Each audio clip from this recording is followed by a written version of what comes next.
What's up? What's up? What's up? Welcome. Let me spell it right. Welcome to Tea and Truth.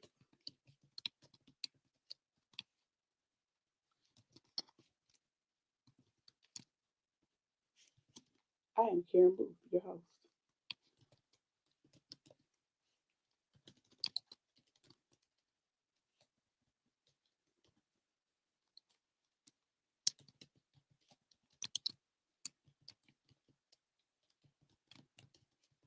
How are y'all doing?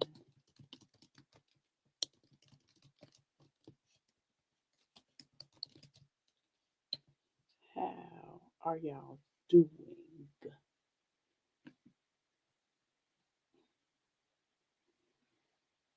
All right, all right. There we go. There it is.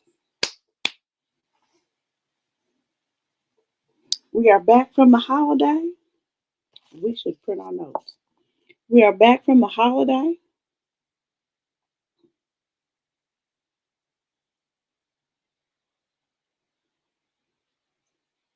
and we are ready.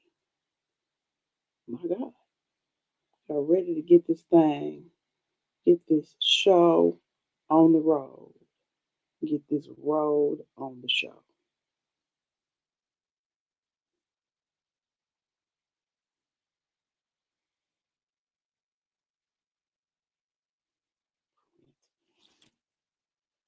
How was everybody's weekend?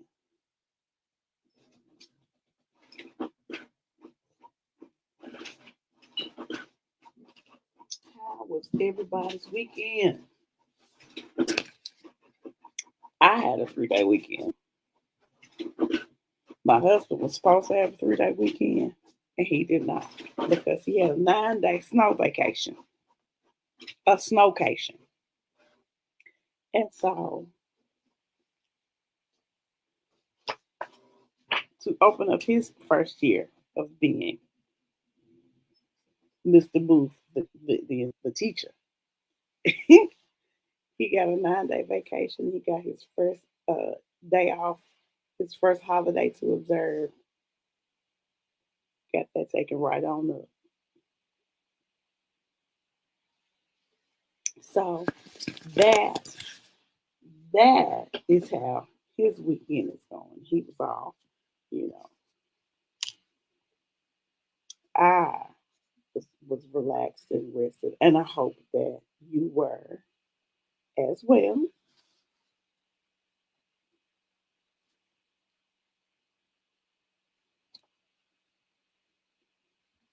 And I hate that I well, I don't hate it because he had a good life, but we did have to bid farewell to I am the originator of the phrase I am somebody. And so we want to just take a moment and honor the life and legacy of Jesse Jackson. Jesse, who will make you up a homemade word. Now, if you grew up in my era with Jesse and them, what you were going to get from Jesse was a good rhyming phrase and a made up word. Now that's what you was gonna get. And so uh,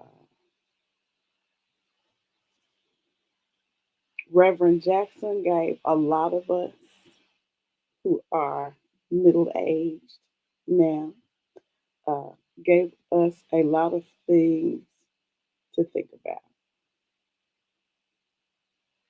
Get that dope out your veins and get some hope in your brains. Okay.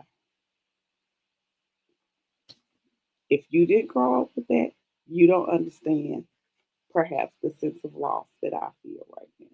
But I do take this time to uh, to honor the memory and the life of of Jesse Jesse Jackson, a great a great man. Not a perfect man. Didn't say he was perfect, but he did do some great things. All right, y'all. All right. So what do we have today? I'm glad you asked. I'm glad you asked. So today we are starting so we're talking about, so February is the month of unforgiveness and the soul, the story the soul tells. And so we talked about the mind, and that's the part of the soul that thinks and processes things. We have talked about the will, that's the part of the soul that chooses. Um, it's the part of the will that decides. I mean, the part of the soul that decides. We've talked about the emotions.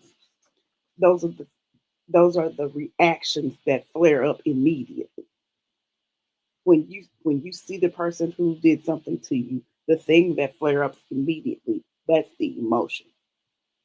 The feeling is what you decide to do with that emotion afterwards, right? So you see the person that did something to you, and you may still be walking in unforgiveness, and you see them, and your first reaction is, "Oh, there they are," and then the next thing is, "Oh, you know what? I could really go over there and tell them something,"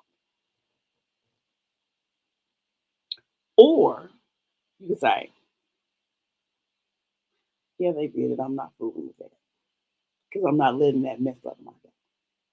Okay, difference between feelings and emotions, right? So we got the mind, the part that thinks, that processes, that replays, that that runs scenarios. It often goes into protection. Emotions are the immediate reaction, and that's not immaturity. That's just nature. That's just how you're made. That means, and if you have a high volatile emotional reaction, then that's something that should tell you that your soul is still on alert, that you hadn't really moved away, you haven't really processed, you haven't really released. Then you got the will that chooses, that the will decides, the will sets your heart posture, and the will is the one that make you say, "I ain't gonna never," whatever you put behind it, right? So now we are up to the um the intellect. The intellect. The soul, the soul doesn't just, "Hey, Miss Tina." Their soul doesn't just experience events, it forms thoughts about them, right? And there's scripture, 2 Corinthians 10:5 says, "Casting down imaginations and every high thing that exalted itself against the knowledge of God, and bringing into captivity every thought to the obedience of Christ." So when you see that person that did whatever they did, and your emotions say that a joker is, then you have to take captive that next thought that comes about how you're going to behave, and choose what feeling you're going to live in, whether it's going to be disobedience to Christ or obedience to Christ, right?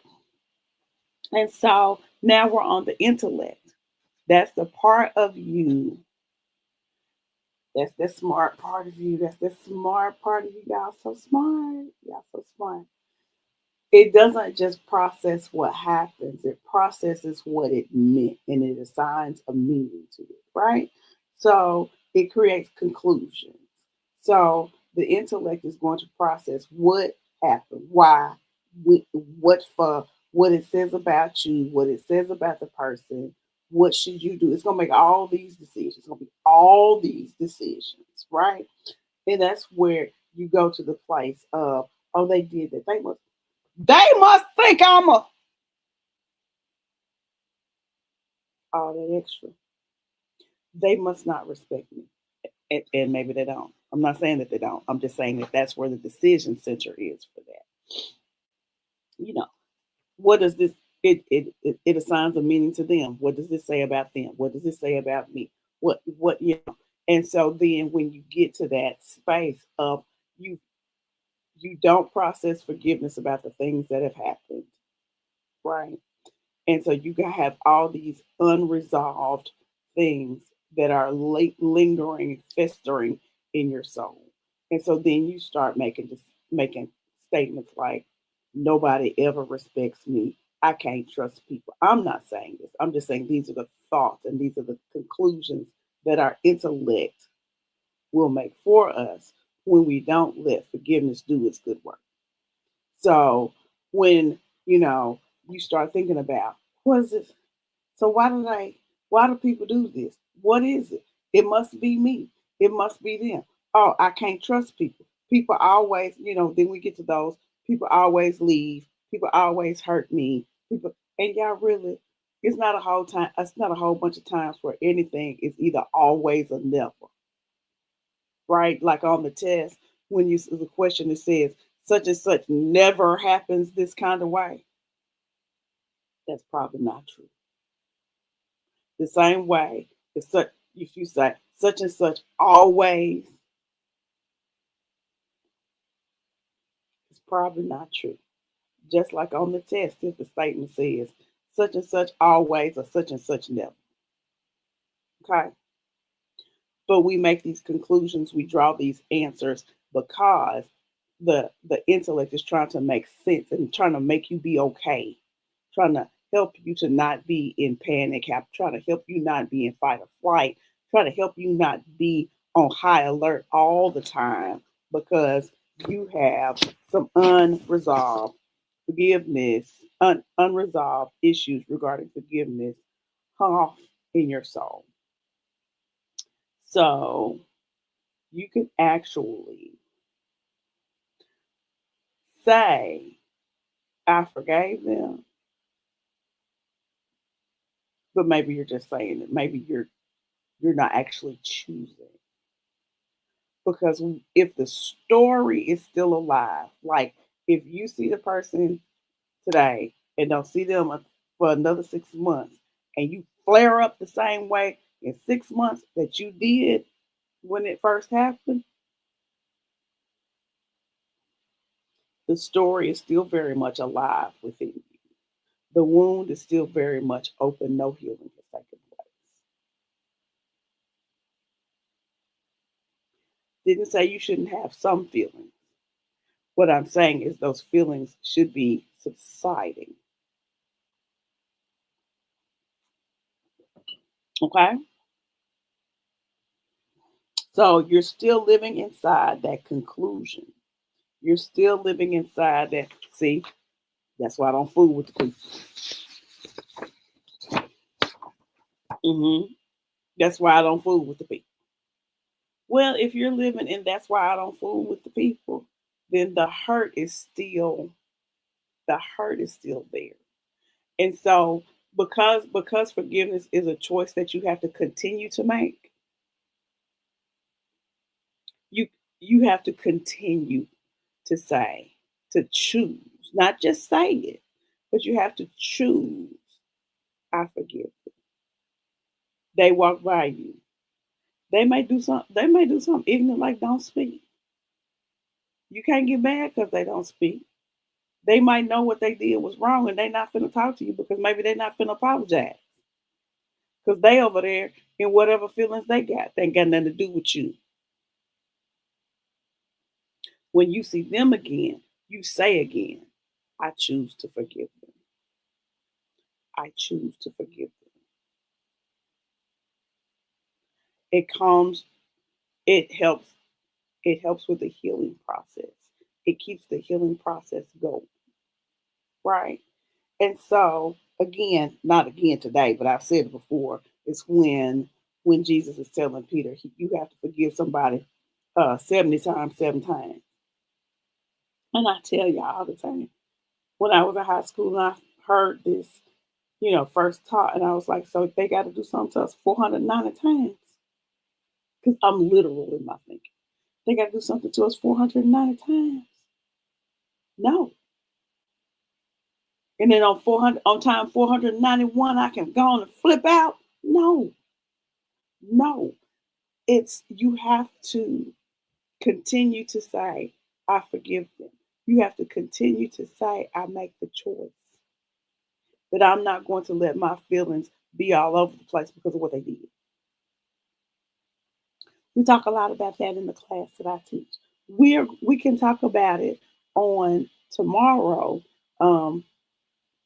at 8:30. I'm offering the opportunity for uh, people to join me in a Zoom tomorrow at 8:30, and it's $10 to get in, right? Um, and so this is just to let you know when you when you have something that has when you have something that has impacted your feeling, somebody or something has hurt you, and you choose you stay in unforgiveness, then you're going to make these conclusions about what the whole hey Kim about what the whole scenario meant. And because you're in unforgiveness, the conclusion is going to likely be wrong. The conclusion is going to likely be wrong because you're being led by hurt feelings and flesh, right? So I would encourage you that if there is somebody that you that you know, y'all know, y'all know who that person is. Y'all know who the person is that you think about, and you be like, I can't stand because she just because why? And then you have the story, and then you have the conclusion, and then you have the whole, because you start off talking about the one person, and then it turns into everybody always, or don't nobody know. Y'all know how those narratives go. Everybody always don't nobody never. Don't nobody never see my side of the story. Your feelings still hurt. You got some unforgiveness sitting in your soul. Who is it? Who is it? I challenge you today. I challenge you today to reflect and ask God. Just ask Him. You don't have to set no worship music. You don't have to do none of that. Just sit down and say, "Hey God, is there anybody that you know I need to forgive that I have said that's why I do this. That's why I don't fool with people because people always eh, when you've assigned a meaning to a situation and the meaning came from totally inside of you and nothing associated with God. Ask Him, do you have any situations like that, and see what it says. Ask Him, ask Him, and listen. Don't just be like, Lord, is it anybody, and walk off. Ask Him, is there anybody, and wait and see what He tells you. And then, my dear forgiveness fan, then you have someone that you might need to address in terms of forgiveness. All right? All right. Now, speaking with that, I just want to offer you all to let you know that I'm still, as of right now, still offering the Tea and Truth After Dark opportunity for us to come together and talk about what might have you bound, about what might be keeping you from moving to the next level, about what might be holding you back and holding you down and got you all wrapped up, tied up, and tangled up, and it's not in Jesus. If you want to meet and bring the beverage of your choice,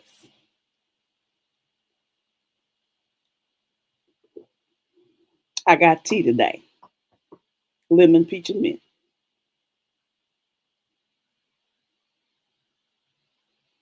Yeah. And this is the thing, Kim. If you keep asking, he'll keep telling you. He'll keep showing you places.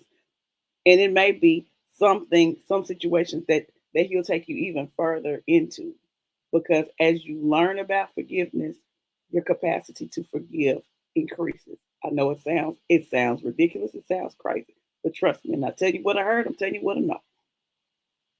As you forgive that first level of injury that they did, he'll take you further into the situation. But anyway, we can talk about that tomorrow at 8:30. Y'all should sign up. Tell you what, I'm going to post a flyer to my page. I posted a couple. Didn't post over the weekend because I don't know what I was doing.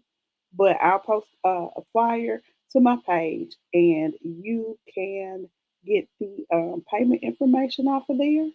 And then once you submit your payment, inbox me and I will make sure that you get the Zoom link. It's only $10 to get in. We can sit, we can chit chat, we can sit, talk, and have tea and truth after dark. Tomorrow, 8:30 Central Standard Time.